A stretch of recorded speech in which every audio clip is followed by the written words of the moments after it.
Chers amis téléspectateurs de l'émission Synthèse sur TV Liberté, bonjour. Nous nous retrouvons pour une nouvelle émission avec comme invité Claude Cholet. Claude Cholet qui est président ou directeur, c'est président ou directeur ? Président, il faut être président, c'est bien être président. Président de l'Observatoire du journalisme. L'Observatoire du journalisme qui a cette année 10 ans, puisque ça a été créé en 2012.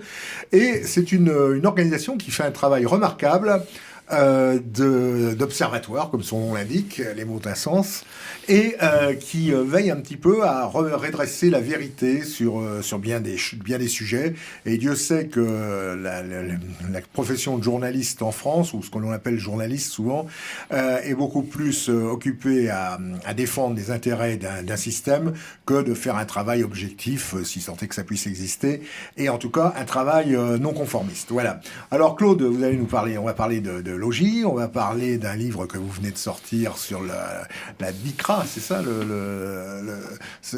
la DILCRA. Oui, il y a tous les jours, il y a un nouveau truc qui se crée. Enfin, ça fait un moment déjà, celui-là, qui est le fossoyeur de nos libertés. Ça date de Nicolas Sarkozy, quand même. C'est Nicolas Sarkozy, oui, c'est tous les jours, mais les jours se succèdent. Voilà, alors justement, il vient de prendre la parole. Philippe Randa, bonjour. Bonjour Philippe. Vous avez bonjour, monsieur le Président. Plein de choses à nous dire, j'imagine. Bonjour. Et bonjour, professeur. Et puis le professeur qui est là. Alors, le professeur, aujourd'hui, il arrive à l'heure, ça c'est bien. Non, c'est le jour où vous étiez en retard. Oui, parce que d'abord, vous vous informez très mal, première chose, je riposte. Vous avez raison. Et deuxièmement, il y a un certain nombre de trains qui ont été supprimés sur la ligne que je prends, parce qu'il y a des heures de train qui sont prises par le virus du Covid, et donc on les supprime pour éviter que les gens tombent comme des mouches. Ah, d'accord. Donc, j'arrive en retard, mais j'arrive. L'essentiel, c'est d'être là. Voilà. Alors, Philippe, vous qui êtes un observateur de l'Observatoire. Vous avez beaucoup de sujets, je crois que vous voulez aborder, que vous voulez qu'on aborde avec Claude. Oui, je dois dire en préambule que si Claude est là aujourd'hui, c'est parce qu'un de nos amis, que je salue, téléspectateur, est aussi un fidèle du site de l'Observatoire du journalisme, qui s'appelle... Alors, un peu de publicité, www.ojim.fr. www.ojim.fr. Alors, c'est un site que nous vous conseillons de regarder le plus souvent possible, parce qu'on apprend beaucoup de choses, et c'est un travail sérieux qui est fait, j'insiste sur ce côté. Claude Cholet était déjà venu il y a quelques années, il y a 2 ou 3 ans, à l'époque où nous étions encore qu'une émission radio, on avait déjà parlé des sujets du moment, et en fait, tout ce à quoi vous vous attaquez, eh bien, ça persiste. Le système est toujours d'une aussi mauvaise foi, puisqu'ils sont dans le camp du bien, ils peuvent tout se permettre. Et nous, le camp du mal, comme on dit, eh bien, on sait aussi les dénoncer là où il faut. Alors, Philippe. Moi qui utilise souvent le GIM pour mes chroniques, pour mon travail éditorial et tout, je tiens à dire que le GIM est très critique sur l'ensemble des médias, sur beaucoup de médias, sur la majorité des médias, mais c'est quand même fait avec des journalistes, des chercheurs, et ça ne fait pas que de dire du mal des médias, ça peut rendre hommage aussi à certains médias pour leur travail. Ce n'est pas que critique, même si la critique est plus rentable souvent, mais c'est quand même c'est informatif avant tout. Bon, personnellement, je n'aime pas l'expression les médias ou les journalistes, parce que la réalité, elle est plus composite que cela, je dirais la majorité des médias ou la majorité des journalistes. Alors c'est vrai, par exemple, la majorité des journalistes appartiennent à une ère qu'on pourrait appeler libéral-libertaire. Un peu plus libéral d'un côté, ça sera Le Point, l'Opinion, et puis ou un peu plus libertaire, ça sera le Monde ou Mediapart. Mais au fond, tout le monde se retrouve pour défendre les mêmes intérêts matériels et moraux. Alors, j'insiste un côté sur la complémentarité des avantages matériels et des avantages moraux. Souvent, quand même, on assiste au fait que tous ces médias qui sont là, normalement, pour donner des opinions diverses et variées, globalement, donnent toutes la même opinion dans le même sens. Alors, assez peu de différences les uns des autres. En tout cas, sur la finalité, ils vont toujours généralement dans le même sens. La plupart, en tout cas. On va dire à 80%. Ça veut dire que c'est dans le même sens et au même moment. C'est ça qui est assez... qui peut paraître surprenant. Alors, certains pourraient dire il y a un chef d'orchestre clandestin. Et je dirais non, hélas, car ce n'est pas nécessaire. Il y a un tel consensus sur les valeurs que j'appelle, je répète, libéral et libertaire, le camp du bien, le mondialisme, le laisser-faire, laisser-passer, des capitaux, des hommes, des biens culturels, la fin des cultures enracinées, que c'est même pas nécessaire qu'il y ait un chef d'orchestre clandestin. Car au fond, dans ce système, chacun est surveillant de l'autre. Hein. Je vais prendre un exemple très, très simple d'ailleurs, qui est inspiré du réel, puisque la plupart de nos collaborateurs sont des journalistes freelance ou des étudiants en journalisme. Et une de mes collaboratrices qui a quitté l'OGIM parce que maintenant elle a trouvé un travail dans la presse quotidienne régionale, elle est partie à Ouest-France. Ouest-France, c'est intéressant, c'est le premier journal de la PQR, même sur le plan national. Puis c'est un journal qui domine absolument en Bretagne et en Normandie. Bon, et c'est intéressant parce qu'on apprend son métier dans la presse quotidienne. Et alors je lui téléphone, comment ça se passe? Elle me dit c'est vraiment très très très difficile sur le plan moral, et elle me donne un exemple. Elle est à Rennes. Nous avons une conférence de rédaction, une conférence classique, et par exemple, un réfugié afghan, faux ou vrai, a agressé une vieille dame. C'est un fait divers. La vieille dame, elle n'est pas morte. Enfin, elle est quand même pas très bien en point. Et là, on en parle, on n'en parle pas. Et à ce moment-là, on dit que c'est la vieille dame qui a agressé le réfugié afghan. Là, vous exagérez. Non, à ce moment-là, ce n'est pas le rédacteur en chef ou le chef de service qui prend la parole. C'est un journaliste qui dit oui, mais si nous en parlons, ça date déjà d'il y a 2 ans, est-ce que ça ne va pas favoriser le Rassemblement national ou le Front national de l'époque? Et là, il y a un consensus. Ah oui, il y a un risque. Et s'il y a un risque, alors qu'est-ce qu'on fait? Bon, d'abord, on ne va pas mettre le nom de l'Afghan, on va l'appeler Philippe Randa au hasard, et éventuellement on va mettre ça en page 3 en petit caractère. Et il ne peut pas y avoir de dissensus, car si un journaliste dit mais quand même c'est le réel, il faut qu'on en parle, celui-là il se met à la marge du groupe, et il risque d'avoir sa carrière progressée, et éventuellement ou même très, très certainement, un autre journaliste viendra le voir à la sortie en lui disant mais Antoine ou Juliette, tu peux pas dire ça. Fais attention. Est-ce que tu te rends compte de ce que tu dis? Mais tu n'es pas des nôtres.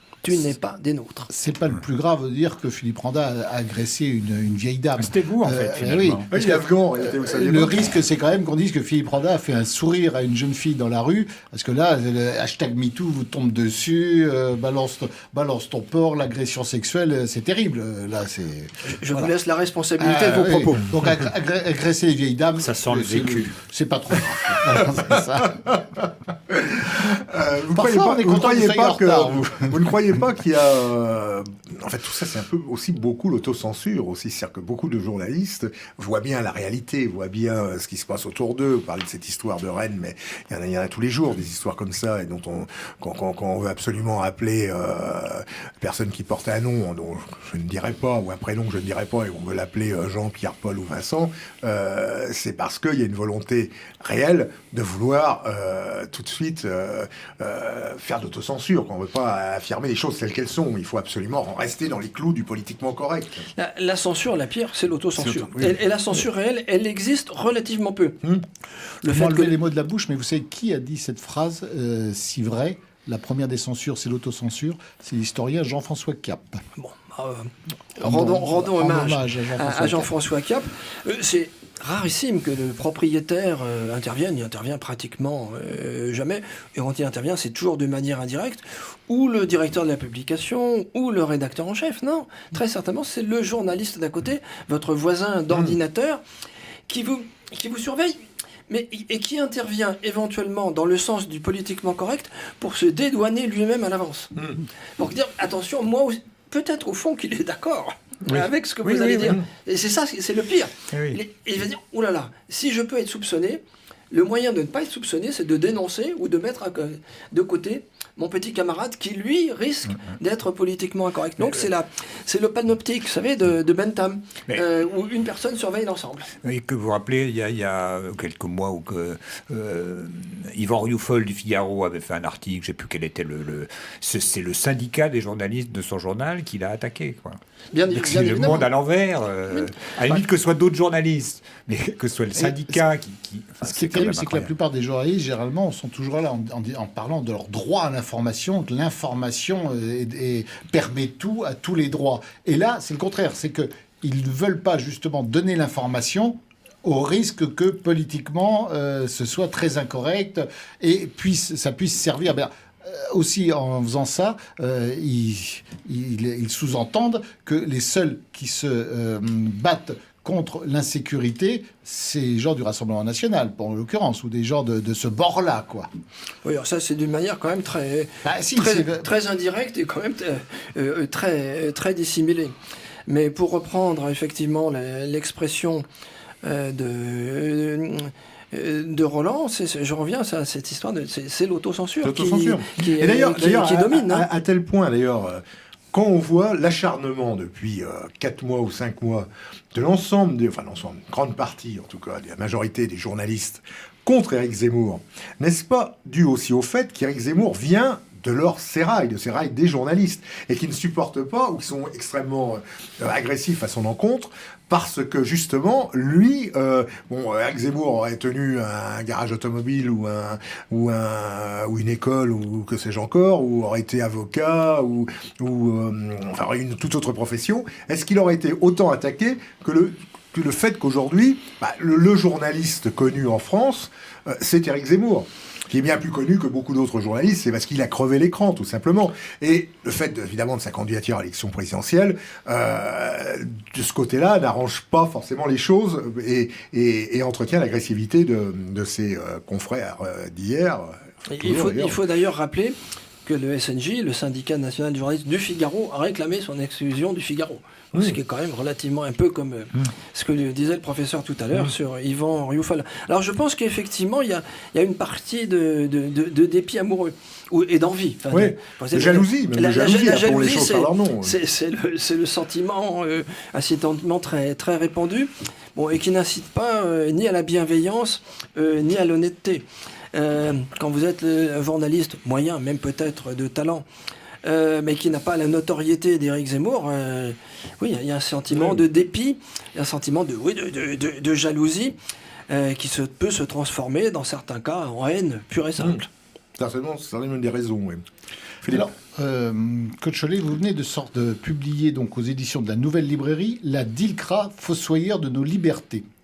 La DILCRA, je le rappelle, c'est la délégation interministérielle à la lutte contre le racisme, l'antisémitisme et la haine anti-LGBT. Ouf.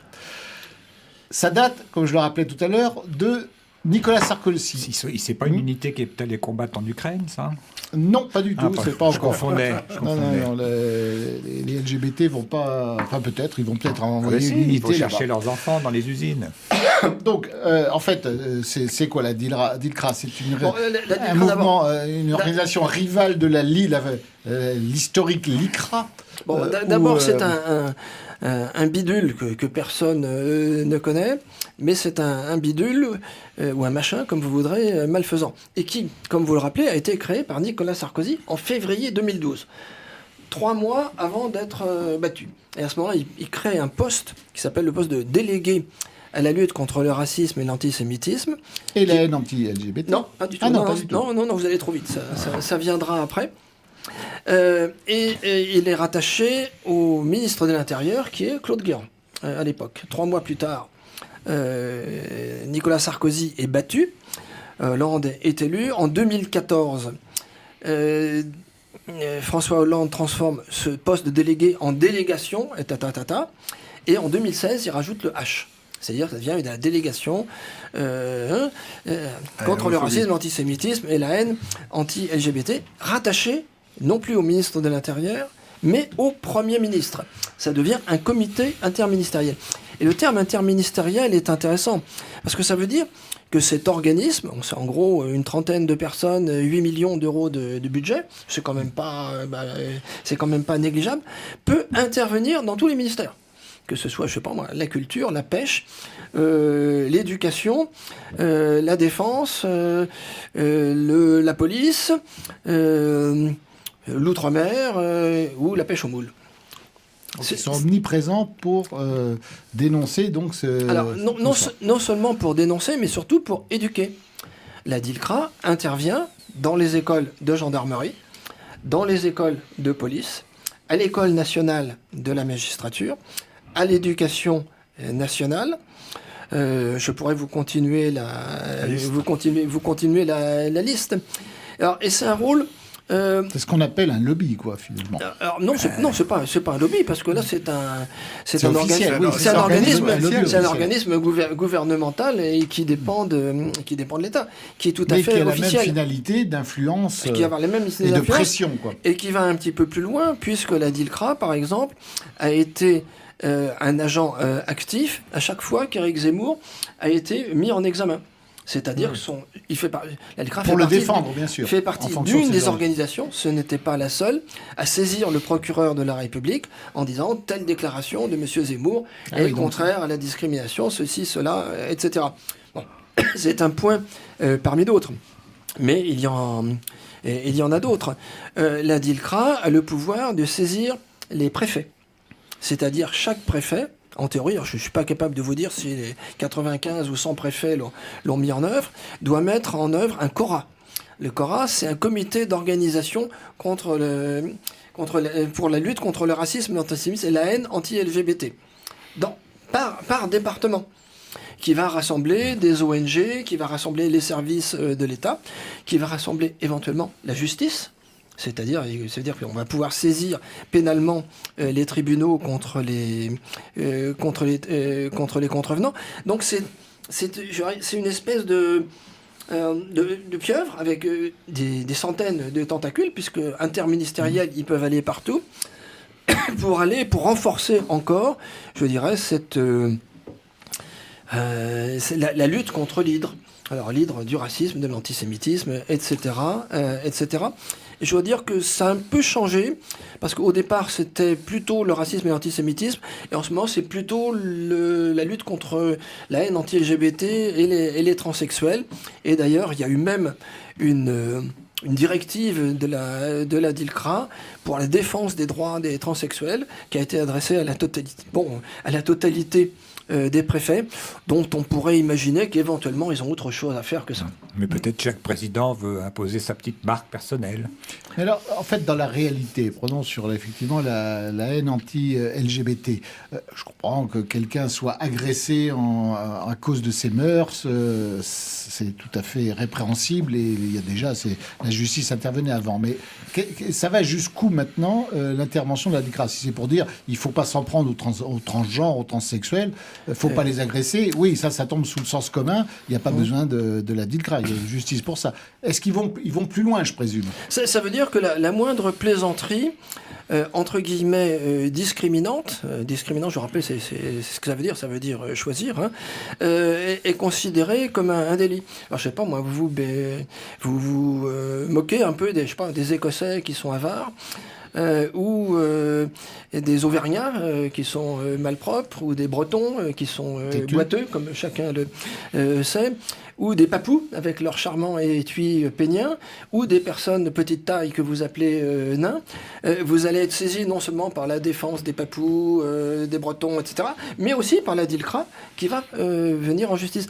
Et tout ça, ça porte une espèce de chape de plomb sur nos libertés concrètes, nos libertés quotidiennes, et non seulement d'expression, moi je pense, mais aussi ça va un peu plus loin que ça, même la liberté d'opinion qui est en cause. Il y avait déjà un organisme de ce style avant, qui était dirigé par Madame Bougra, à un moment donné, une sorte de comité interministériel ou je ne sais quoi, qui était très actif, mais ça devait être avant. En fait, je crois que c'était un peu avant. Ouais. Alors c'est bon, en France on aime beaucoup les piles d'assiettes. Hein. On a eu d'abord les lois Pleven, puis après on a eu les lois Guesso, après on a eu les lois Taubira. Maintenant les lois Guesso, Taubira et la loi Pleven, même la loi Pleven, en réalité a créé, je pense, et vu l'expérience aussi, la petite expérience que j'ai, je m'en suis rendu compte, pratiquement plus de gens qui se sont retrouvés dans le camp national qu'elle a finalement impacté le camp national. Bien sûr, il y a eu des gens qui ont eu des procès qui ont fait des procès, d'ailleurs souvent les 3/4 du temps d'une manière injustifiée, et qui l'ont payé très cher. Mais il y a aussi tous les charcutiers de Coulonges-sur-Lotise, à qui un jour on leur envoie un arpète qui est issu de l'immigration, et le gosse arrive et dit moi je veux pas, vous comprenez, il faut pas que je touche à la viande de cochon. Bah, le charcutier dit si tu veux pas toucher à la viande de cochon, bah, tu t'en vas, puis j'en prends un autre. Et puis là-dessus, il y a tous ils se retrouvent avec des problèmes de racisme et tout ça. Et finalement, c'est ces gens-là qui sont souvent retrouvés devant les tribunaux et qui ont payé, en fait, pas du tout pour des raisons de racisme ou quoi que ce soit, mais tout simplement parce que il y avait une incompatibilité manifeste à laquelle c'est arrivé de nombreuses fois, je pense, ce genre de choses. Oui, mais cette incompatibilité manifeste, et je dirais de bon sens, elle est criminalisée. Ah oui, c'est ça, c'est la criminalisation. Et c'est là où des gens qui n'étaient pas forcément des lecteurs du docteur Montandon se sont retrouvés devant les tribunaux pour expliquer qu'ils étaient pires que n'importe quel nazi.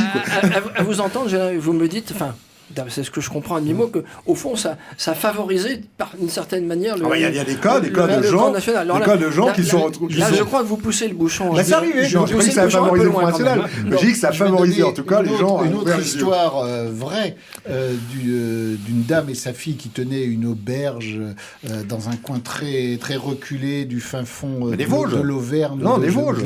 Non, mais c'est ce qui a entraîné la création de riposte laïque d'ailleurs. Et qui, non, je pense que c'est autre chose. En fait, qui avait besoin d'engager quelqu'un du personnel. Ils ont dit, nous recherchons une femme, voilà, tel âge, tel que les modalités pour ce qu'elle devait faire dans l'auberge et tout ça. Et ils ont été attaqués. Il y a une plainte qui a été déposée contre elle. Elles sont tombées des nues de quelqu'un la dame et sa fille n'avaient jamais vu. Il n'y avait eu aucun rapport, uniquement en disant c'est une annonce discriminatoire. On ne veut engager qu'une femme et pas un homme. Et moi, je suis un homme et j'aurais très bien pu faire cet emploi. Et la pauvre femme avait déclaré à la presse, parce que tout le monde tombait des nues, elle dit mais oui, moi je veux une femme, mais c'est pas, j'ai rien contre les hommes, c'est tout simplement la structure de notre petite auberge. Il n'y a qu'une seule salle de bain. Et on sera obligé de la partager, on ne va pas la partager avec un homme, vous voyez, c'est gênant, c'est pour ça que je veux une femme, engager une femme. Je ne sais pas comment l'histoire se termine, mais ça devient maintenant, ils avaient quand même une plainte de quelqu'un à qui ils n'avaient même pas refusé en lui expliquant les raisons. C'est que sans même avoir contacté cette dame et sa fille, le gars avait porté plainte, quoi. Mais je crois que c'est quand même important de souligner que ça n'est pas juste des affaires absurdes. C'est quand même une offensive de très grande envergure dans les entreprises et dans l'enseignement, c'est-à-dire qu'il devient très difficile. On forme, je ne sais pas si ça vient de la DILCRA ou de quelqu'un d'autre, mais les instituteurs à n'avoir aucune position sur toute forme de sexualité que ce soit devant les enfants. C'est-à-dire que les parents sont à la merci d'avoir des professeurs et des instituteurs qui leur disent finalement vous avez telle sexualité, telle autre sexualité, c'est pareil. Ça n'est pas forcément l'avis des parents. Donc vous voyez, il y a une prise en main de l'éducation qui est quand même terrible. Jusqu'à quand aura-t-on le droit d'avoir des écoles non mixtes? Jusqu'à quand aura-t-on de dire dans une église que l'homosexualité n'est pas une sexualité que l'église catholique considère comme normale? En réalité, en théorie, ce sont des délits pénaux. Oui, absolument. Alors, il faut voir aussi derrière tout ça. Là, je vais juste redire une chose. Là, tout à l'heure, je parlais par rapport à ce que vous disiez, Philippe. Il y a eu effectivement cette histoire de cette dame dans les Vosges qui avait une maison d'hôtes, si je me souviens bien, et qui un jour, les gens s'inscrivent pour venir passer un week-end dans sa maison d'hôtes, et arrive une ou deux femmes voilées, la tête aux pieds. Et la dame leur dit, écoutez, je suis désolé, mais là, chez moi, il n'y a pas de... Il faudrait que vous enleviez votre voile et tout ça. Alors là, scandale pas possible, c'était il y a 15 ans, 15 ou 20 ans. Les femmes font un scandale pas possible, procès, cette pauvre aubergiste, cette pauvre tenancière de maison d'hôtes se retrouve devant les tribunaux. C'est ce qui a entraîné, d'ailleurs, je crois que Pierre Cassin m'avait raconté que c'est la suite de ça, ça a entraîné la création de Riposte laïque, le mouvement que l'on connaît bien. Et c'est là où on arrive à une aberration totale, quoi. C'est la loi, aujourd'hui, cher professeur, vous vous rappelez toujours, vous souvenez cette phrase que vous dites souvent, là où il y a la loi, il y a le crime. Loi, on peut toujours trouver le crime. Voilà, ça n'est pas de moi, c'est de Dostoïevski. Bah oui. Mais vous savez, c'est profondément vrai, parce que quelquefois il y a des conflits entre les gens. Hein. Et effectivement, vous pouvez avoir quelqu'un qui, par ses mœurs, etc., suscite l'animosité, justifiée ou pas, peu importe, et qui s'en plaint. Les tribunaux sont là pour ça. Et ils arbitrent. Ils disent, bon, bah écoutez, vous avez peut-être fait trop, les gens ont réagi, on en reste là. Ou alors, vous avez en effet été victime de quelque chose qui vous fait un vrai tort, et ainsi de suite. Là, vous avez un corpus, comme je viens de le dire, où, en fait, pratiquement à toutes les secondes, vous êtes en faute. Parce qu'on ne peut pas faire autrement. Vous lisez Lucky Luke, c'en est plein. Vous lisez Astérix, c'en est plein. C'est la moitié de l'humour européen est fondée là-dessus, parce que ça nous fait tous rire. Vous allez à table avec des amis, il y en a un qui est maigre, l'autre qui est gros, ils se moquent mutuellement l'un de l'autre. Il y en a un grand et petit, blond et brun, breton et... Je veux dire, Or, en fait, ce sont des délits virtuels. Hein. Alors, on ne frappe pas souvent. Mais on peut frapper. Là où il y a la loi, on peut toujours trouver le crime, même si c'est pour rire, même si c'est... etc. etc. Et de toute façon, même quand vous êtes relaxé, ça vous coûte de l'argent. C'est désagréable d'être traîné en justice pour des gens qui sont candidats à la présidentielle ou à une élection. C'est une mauvaise publicité, c'est à la limite de la calomnie. Mais pour tout à chacun, les pauvres dames dans leur auberge, je vous dis, elles n'ont pas l'habitude d'être traînées devant un tribunal. C'est une émotion, etc. Donc il y a vraiment une ambiance de surveillance et qui provoque une autocensure qui n'est même pas seulement celle des journalistes, qui est celle de tout le monde. Vous parliez tout à l'heure là, des transgenres et tout ça. Il faut voir aussi que derrière tout ça, il y a aussi tout un commerce. Parce que vous avez un certain nombre de lobbies médicaux qui se sont spécialisés. Ça ne représente pas beaucoup de gens, c'est vrai, mais qui se sont spécialisés dans les opérations de transformation sexuelle, je ne sais pas comment on appelle ça, il y a peut-être un mot pour appeler ça, enfin ouais, ça revient à ça, et le fait que toute la propagande transgenre, LGBT et tout ça se développe dans les lycées et les collèges, ça a aussi une incidence, enfin une conséquence plus exactement, c'est que des gosses qui savent pas très bien où ils en sont et tout ça, vont tomber dans le piège à 16-17 ans et vont faire évidemment gagner beaucoup d'argent à tous ces médecins, et aujourd'hui on observe de plus en plus, et dans les mois et les années qui viennent, ça va être l'une un problème qui va être dénoncé beaucoup plus largement qu'aujourd'hui. Moi, je l'ai vu plusieurs fois, non pas dans ma profession, mais par mes enfants. C'est-à-dire que quand il se produit quelque chose comme ça, c'est ce qu'on vient de dire. Le professeur, s'il réagit, s'il dit non, Valérie, vous n'êtes pas Maurice.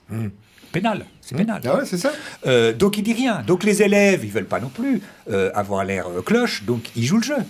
Bon, alors là où arrive le truc commercial, c'est un peu le même truc que drogue dure, drogue douce. Ouais. Tout le monde n'a pas envie de mourir d'une surdose d'héroïne. Ouais.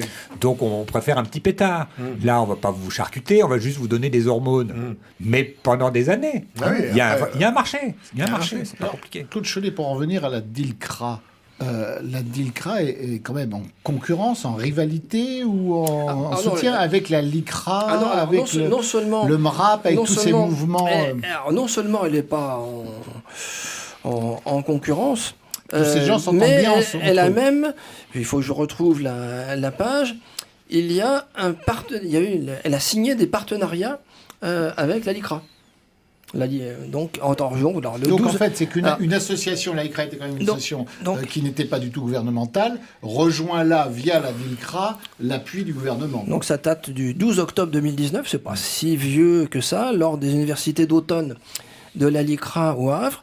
C'était Frédéric Potier, qui était le délégué général de la DILCRA à ce moment-là, qui signe cet accord, et je vous cite une partie de son allocution.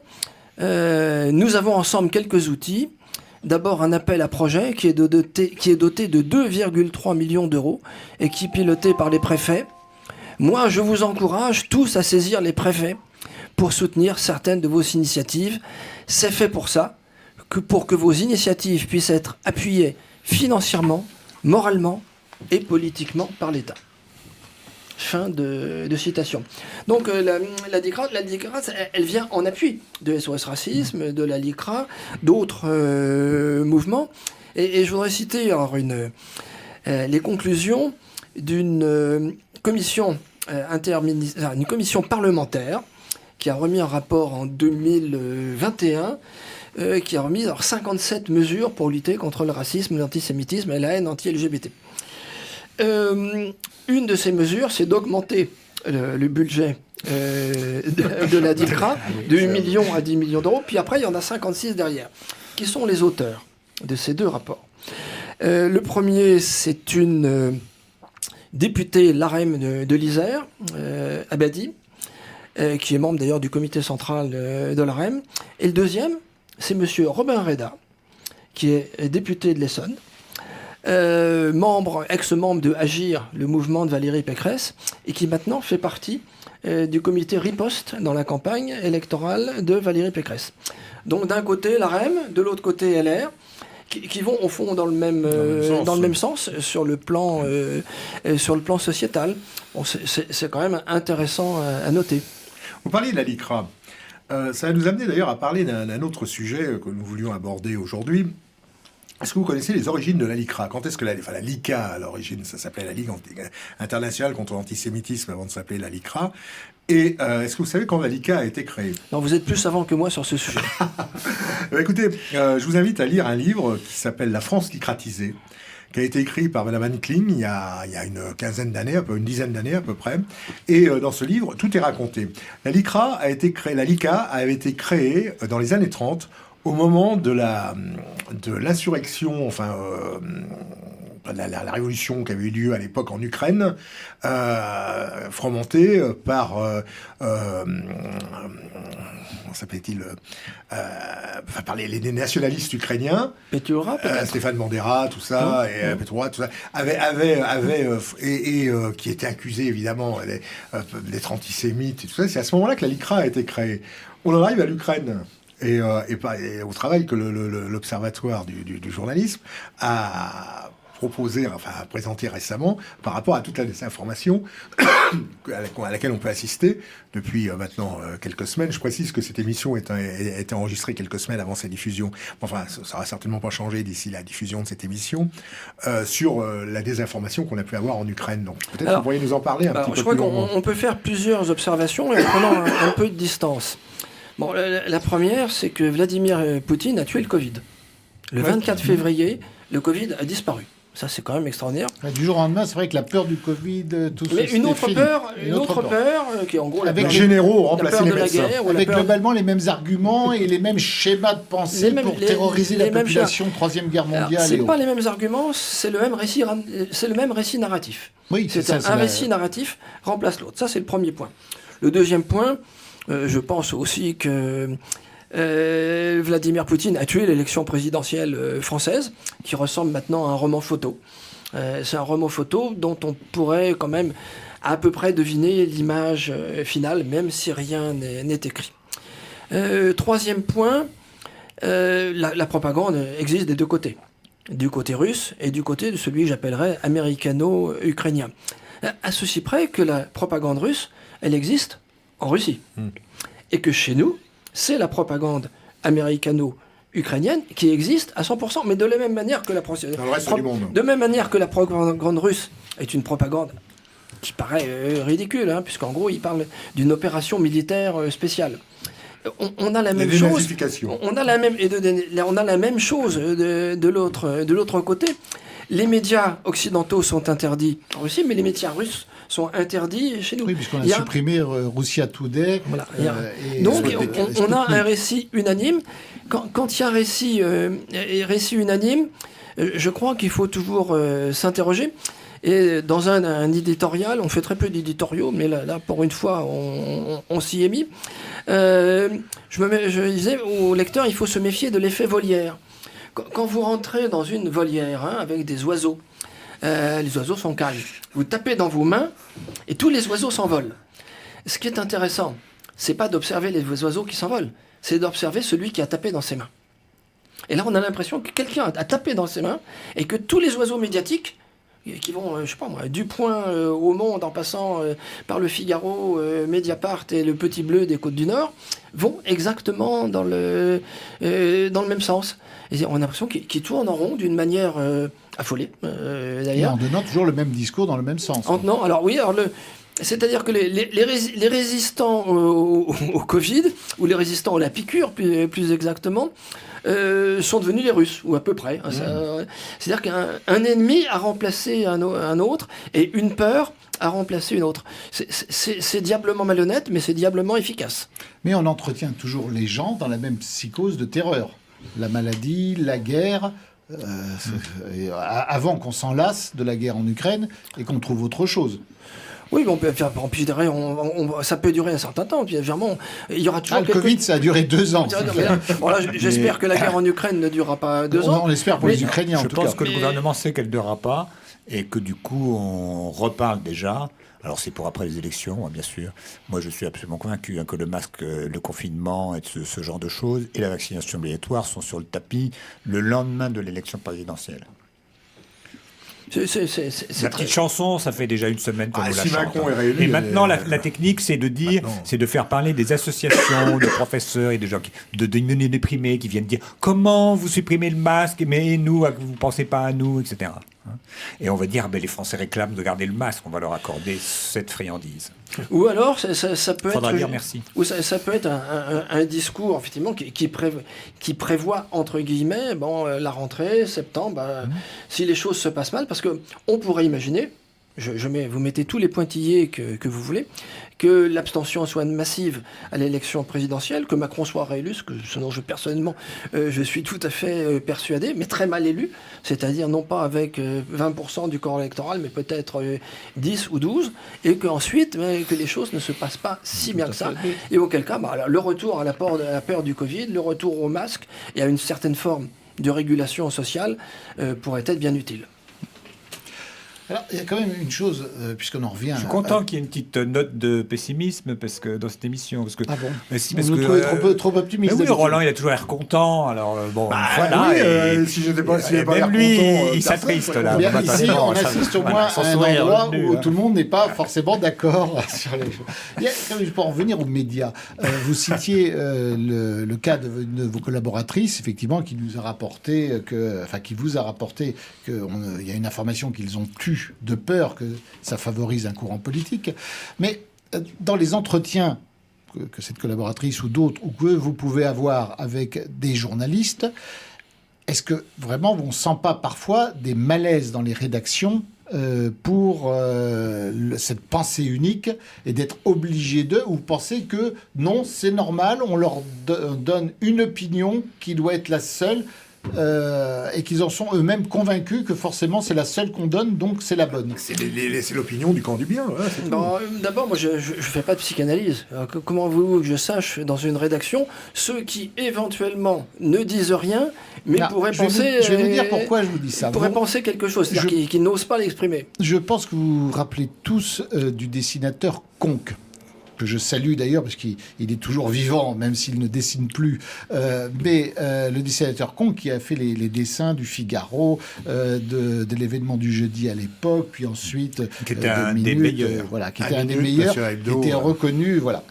Et j'ai eu le plaisir de le publier. On est devenus copains. J'ai parlé avec lui et je lui ai dit, mais comment ça s'est fait ton transfert, ton changement quand même, quand il a fait la une du Monde, il était le dessinateur du Monde, du Figaro et tout. Et puis il a terminé sa carrière à Minute, National Hebdo. Il a monté sa carrière pour aller jusqu'à Minute et à National. Voilà, il a monté sa carrière. Voilà. Et il m'a répondu cette chose. Et il m'a dit...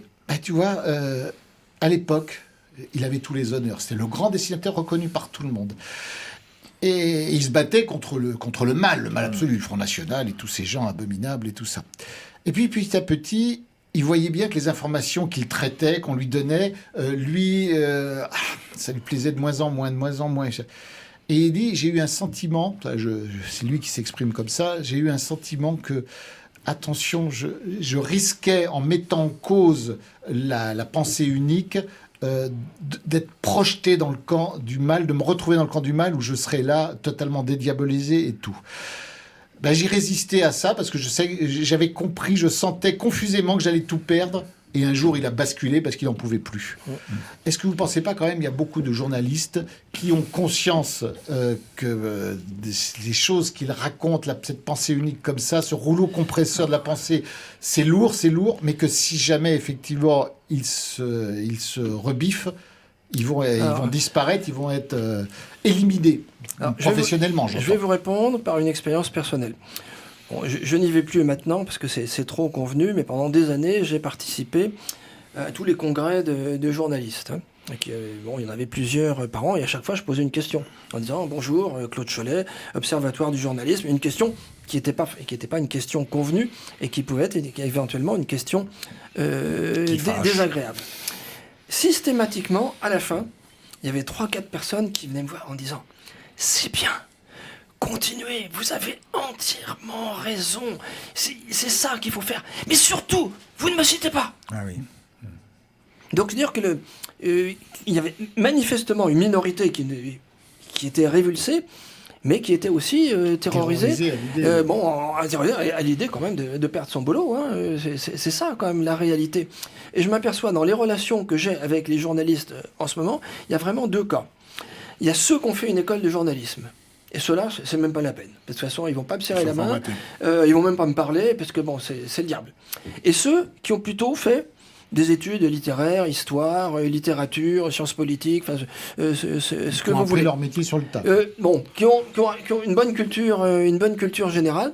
Ceux-là, même s'ils sont pas d'accord, ceux-là, on peut leur parler. Je crois qu'on ne parlera jamais assez des méfaits de la plupart, pas toutes, des écoles de journalisme, qui sont des écoles de formatage. Hein. Ils en forment quand même 650 par an, qui ont entre 25 et 26 ans. Un certain nombre vont se retrouver au chômage, mais pas tous. Et ils vont peupler ensuite les rédactions. Et ceux-là sont vraiment formatés nettement plus que leurs parents ou leurs grands-parents. Mais d'un autre côté, les gens, et ça c'est les études d'opinion, c'est justement on en parle, tous les médias en parlent, les gens ont de moins en moins confiance dans les journalistes, dans les médias en général. Ils sont de plus en plus sceptiques. Je dirais que ils le disent quand même, c'est pas moi qui le dis. De toute façon, il y a des enquêtes d'opinion qui sont menées chaque année. Il y a entre autres l'enquête du quotidien La Croix, chaque année au mois de février. Maintenant, ça fait 32 ans qu'ils font cette enquête, qui est une enquête tout à fait sérieuse. Et en gros, de mémoire, la confiance dans les médias et dans les journalistes en France, c'est 24%. 24%, ça veut dire 1 sur 4. Et ce sont les plus bas de l'Europe de l'Ouest, de très loin.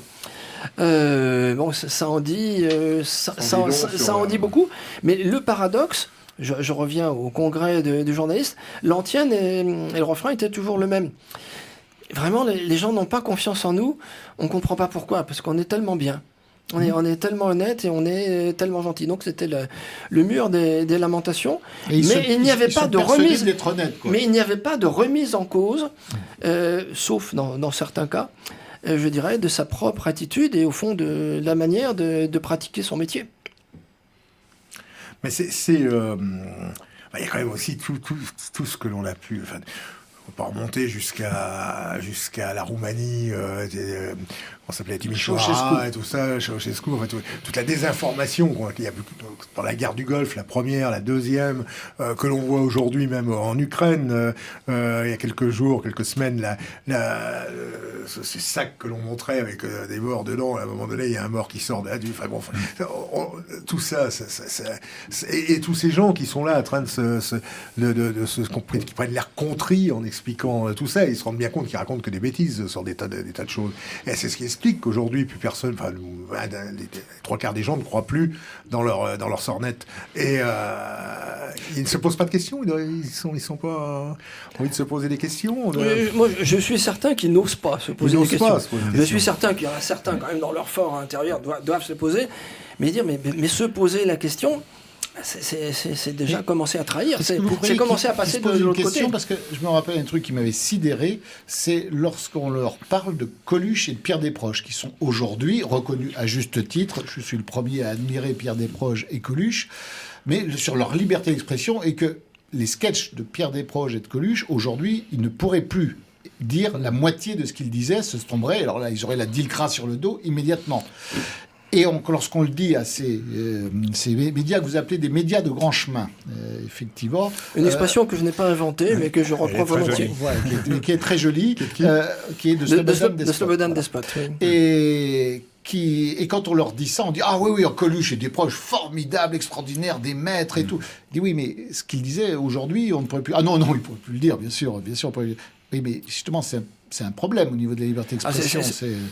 Ah oui, non, ce qu'il disait à l'époque, c'est formidable. On ne touche pas à Coluche à des proches. Mais aujourd'hui, on dit c'est normal. C'est plus qu'un problème. C'est la roue de l'histoire qui tourne, c'est le bien qui prend le... C'est plus qu'un problème. Mais on ne touche pas à des proches et Coluche qui, eux, n'ont pas eu la marque infamante d'être soupçonné d'être d'extrême droite ou d'être... non, à l'époque, Coluche, les Restos du Cœur, c'était très bien. Donc, à partir de là... Desproges était quand même... il était totalement anarchiste, oui. Oui, mais il était très... Mais il n'a jamais été marqué. Le Télérama, maintenant, a mis Desproges sur un piédestal, le méprisait profondément à cause de ça. Coluche était plus quand même dans le camp du bien. Desproges était quand même soupçonnable. Et soupçonné. On l'a oublié un peu parce qu'il a été réhabilité. Alors maintenant, il va être réhabilité. Mais ce sont les mêmes qui aujourd'hui les vénèrent en disant oui, bien sûr, et c'est normal qu'on ne puisse plus s'exprimer comme s'exprimer avant. Claude Cholet, il ne peut pas s'exprimer non plus. On l'a remarqué. Ah bon, il tient le crachoir. On pourrait prendre d'autres exemples. Moi, je ne suis pas certain que Georges Brassens pourrait faire des récitals maintenant avec l'ensemble de son répertoire. Alors Georges Brassens était libertaire, mais libertaire dans le sens aussi de la liberté, c'est-à-dire qu'il avait une très grande liberté d'expression. Je pense à un film culte, Le Père Noël est une ordure. Je ne suis pas certain que vous pourriez tourner maintenant Le Père Noël est une ordure, parce qu'il y a un certain nombre de thèmes qui sont... Quelques jours, ils ont repassé sur une chaîne de télévision Les Galettes de Pont-Aven. Vous connaissez tous ce film. Bon, si vous avez l'occasion, je l'ai regardé. Bon, évidemment, il y avait quelques répliques qui sont restées un peu graveleuses, qui sont restées dans l'histoire. Mais quand vous analysez un peu ce qui est dit dans ce film, et quand vous voyez ce film, vous vous dites, mais où... Tout ce qui a bougé en 40 ans, je pense, ça va faire 40 ans, il est tourné, ou 30 ans au moins, mais en 40 ans. Et on se dit, mais on est vraiment sur une chape de plomb encore. Je suggère un projet, c'est de prendre un film un peu quelconque de ces années-là, 30 à 70, et de couper tout ce qui est des délits. À chaque fois que les personnages commettent des délits... là, la LICRA s'enrichit. Donc, vous voyez, les gens, ils sont en voiture, ils fument, ils n'ont pas de ceinture, ils roulent trop vite, il y a les enfants derrière...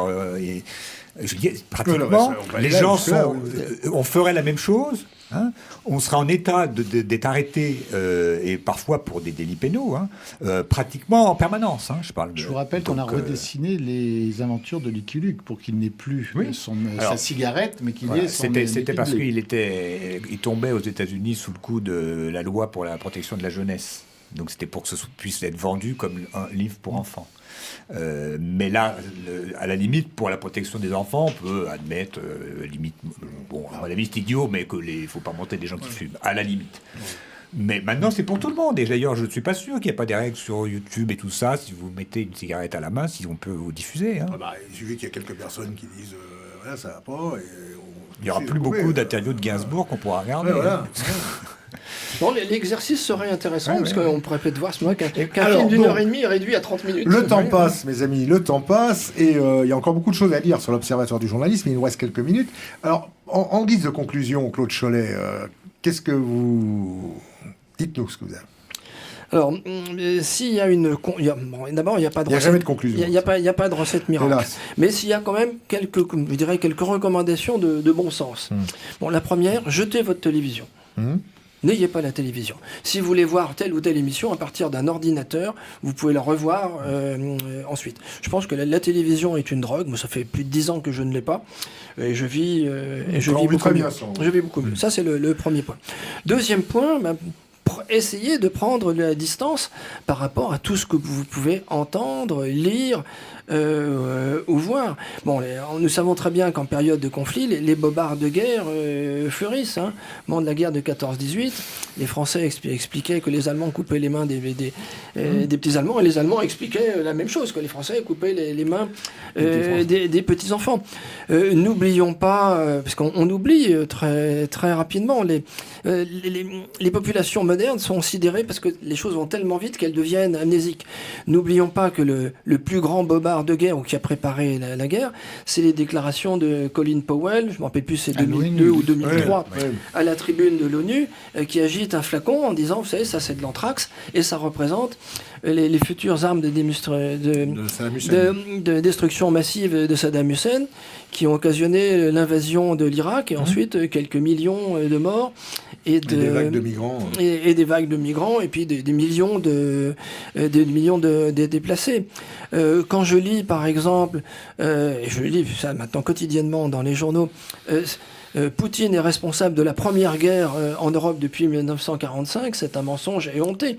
En 1999, l'OTAN a bombardé pendant 78 jours. 78 jours, ça fait quand même ça fait plus de 2 mois et demi. Belgrade, et pas seulement Belgrade, un certain nombre de cibles. Puis la guerre en Serbie, la Croatie et la Serbie avant, avec des centaines.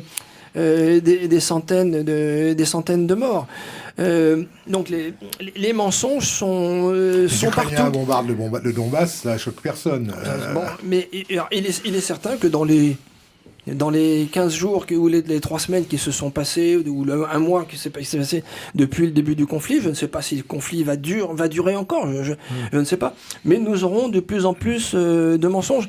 Et n'oublions pas que nous n'avons qu'un seul son de cloche, qui est le son américano-ukrainien. Alors, dans le tas, il y a forcément quelques nouvelles qui sont vraies. Oui, on ne peut pas mentir tout le temps. Donc, on fait... c'est la recette du pâté d'alouette. Un cheval de mensonge et puis une alouette de vérité. Alors, il faut une petite alouette de temps en temps, mais le gros, quand même, c'est le pâté de cheval. On peut transformer une vérité. Un fait vrai, on l'interprète d'une certaine manière. On peut le taire. On peut l'orienter et on peut, le cas le plus souvent, je dirais, l'enterrer sous un monceau d'autres nouvelles pour qu'il apparaisse d'une troisième importance. Donc je sais que c'est très difficile de prendre ces distances, surtout quand tout le monde autour de vous répète la même chose, mais je pense que c'est une œuvre d'hygiène mentale, d'abord pour soi. Je pense que ça fait du bien. Et aussi d'hygiène mentale pour les autres. Je crois que ça contribue à l'équilibre spirituel d'un individu, mais aussi à l'équilibre tout court d'une population. Donc, mot d'ordre, ça serait ne nous laissons pas sidérer. Ne nous laissons pas sidérer. Essayons de comprendre, et comprendre n'est pas forcément encourager l'invasion de l'Ukraine par la Russie, mais il y a aussi d'autres causes, c'est le problème aussi d'autres causes plus profondes. La pensée unique, il faut toujours être pour ou contre, et pas étudier. Bien évidemment, les amis, ce que l'on peut trouver dommage dans cette affaire-là, c'est que ce sont deux peuples européens qui s'entretuent. Ça, c'est un drame. Au moment, ce qui est dramatique, au moment où d'autres menaces pèsent sur l'Europe et sur lesquelles on essaye de faire oublier les gens sur cette menace-là. Et à quelques semaines, à quelques jours de l'élection présidentielle, évidemment, tout cela n'est pas un hasard.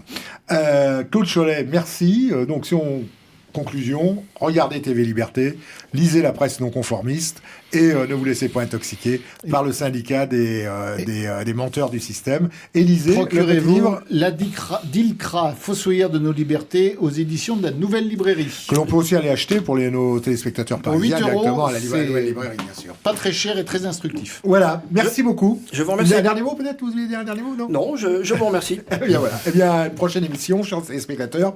À très bientôt sur TV Liberté. Merci. Au revoir.